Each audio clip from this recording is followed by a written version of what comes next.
Session 2. The Yellow Eye, beneath Waterdeep. Beneath the bright streets of Waterdeep, far below the noise of cartwheels, tavern songs, temple bells, and watchmen's boots, the trail of Floon Blagmar led downward.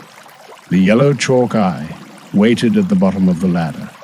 The mark was small, almost careless, a circle, 10 spokes, drawn in the damp grime of the sewer wall. Yet in the shadows below the city, it felt less like a signpost and more like a warning. The party had followed these marks from the streets into the foul underways, descending from the world of lamplight and cobblestone into a place of dripping stone, stale air, and black water running through channels of filth. The Wenwolf took one cautious whiff of the sludge, made the sort of face only a time-traveling wolf can make, and vanished. No sooner had they reached the bottom than something moved deeper in the darkness. Oh, seems like just another boring day of aimless security work. The party scattered for cover, or tried to. Boots slipped on wet stone. Someone scrambled toward the pipework, breath caught, armor scraped. The stealth of heroes, unfortunately, sometimes sounds very much like a sack of kitchen pans falling down a stairwell.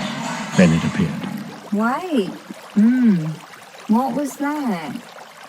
A small floating orb of flesh and eye drifted into view, its central gaze bulging, its little stalks twitching with cruel intelligence. Wait. What? You do not have the mark. Xanathar will not be pleased. Halt immediately. It might have said more. It might have raised an alarm. It might have spat some further threat in the name of its unseen master. Instead, Tanith punched it. It was instinct more than intention. A flash of movement, a clenched fist, a strike meant to stop, not slaughter. But the blow landed with awful perfection. The gazer burst.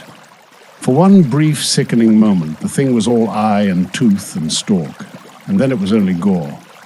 It splattered across stone and pipe, collapsed into the sluggish sewer stream, and drifted away in pieces. Tanith stared after it. I didn't mean to kill it, she said. The words came once, then again, each time smaller. Oh my God, I didn't mean to kill it. For Tanith, violence had always been something measured, a last resort, a thing controlled. A punch could end a threat without ending a life. A body could be dropped without a soul being severed from the world. But the sewer gave no such mercy back.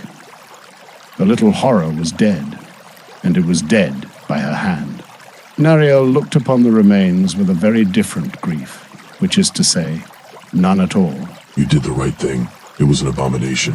It has no place in the natural world. Death to abominations is not just justifiable. It is necessary to maintain the natural order. If you had not killed it, I would have... Nothing deserves to die, Tanith said, shaken. It was a living thing, and I killed it. You'll get over it, Nariel replied. Everyone does. The words hung there, colder than the sewer air. There was Floon still to find. So Tanith carried her horror with her, and the party pressed on. The sewers wound away in damp arteries beneath Waterdeep. The yellow eyes continued to watch them from the walls, each one drawn in chalk, each one pointing deeper into danger. But before following the trail directly, the party chose to explore the tunnels that led away from their destination. Perhaps the marks were a trap. Perhaps there was treasure to find. Perhaps in a place as wretched as this, there might be some clue to what kind of enemy they faced. What they found was not treasure. Not really. A dung sweeper's badge. A lantern.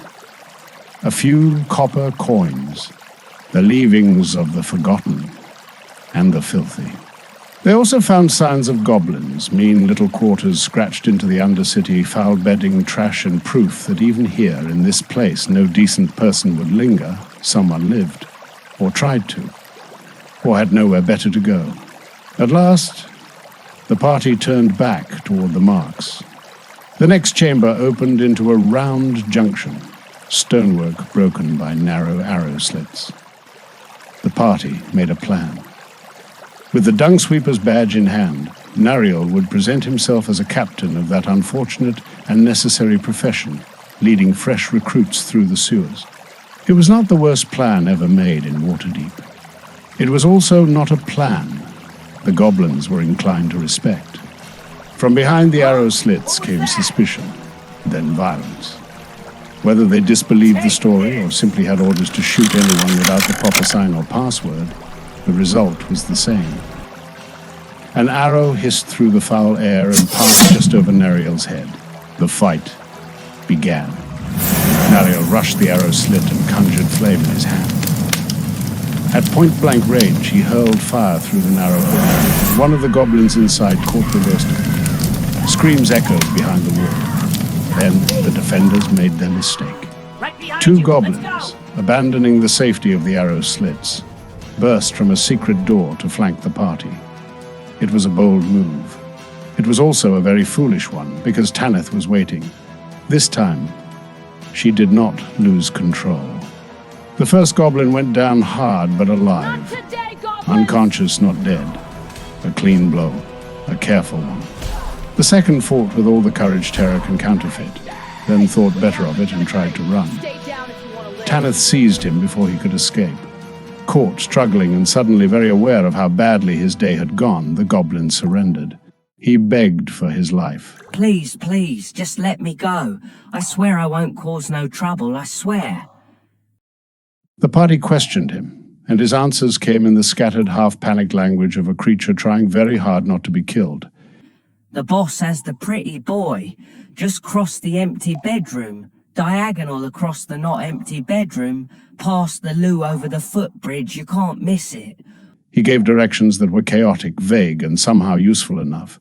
Then Tanith let him go. She gave him the dung sweeper's badge. Find honest work. She told him. Leave this place. Do not return to the Xanathar hideout. For one strange moment, in the worst corner of the worst place beneath Waterdeep, mercy seemed possible. The goblin began to flee. Then Nariel slit the throat of the unconscious goblin. The goblin Tanith had spared turned back just in time to see it. No! That was my brother. He screamed. His face twisted in horror, and then he ran. Not with the desperate scurry of a defeated enemy, but with the wild, broken panic of someone who has just watched mercy curdle into murder. Shouldn't have let that one go.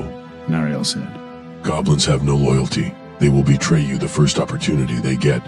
We can't afford to have loose ends like that. No one seemed to know what to say. Tanith was stunned, horrified. The others were too, though perhaps each in their own private way. Nariel looked at them, as if they were the ones being strange. Look, this is what adventuring is, people. You might as well get used to it now.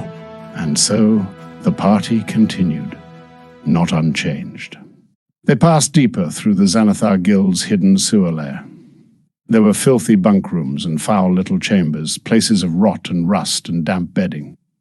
Whoever lived here did not live well. Even knowing these were enemies, kidnappers, killers, servants of something cruel, it was difficult not to feel some small measure of pity. No one should have to sleep in a place like this. No one, perhaps, except in Waterdeep. Someone always does. Then came the voice.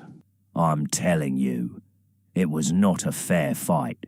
This monster who took my eye, it was enormous, like a pink yeti but with a bow. I swear, I ain't never seen anything like it. Took me by surprise. I swear to God if I ever get the chance. Before the next door opened, the party recognized it. Krentz, the bald-headed thug from the yawning portal, the man whose eye Terrapin had cost him during that first tavern brawl, was on the other side. Parley seemed unlikely. The party charged in. Nariel called upon the wild violence of the earth, and vicious spikes erupted across the chamber floor. The Duergar beyond was halted by the sudden growth of thorns and jagged brambles, but Krentz pushed forward through the chaos with brutal purpose. Then he saw Terrapin. Dibs on the furball, He shouted. But Tanith stood in the doorway.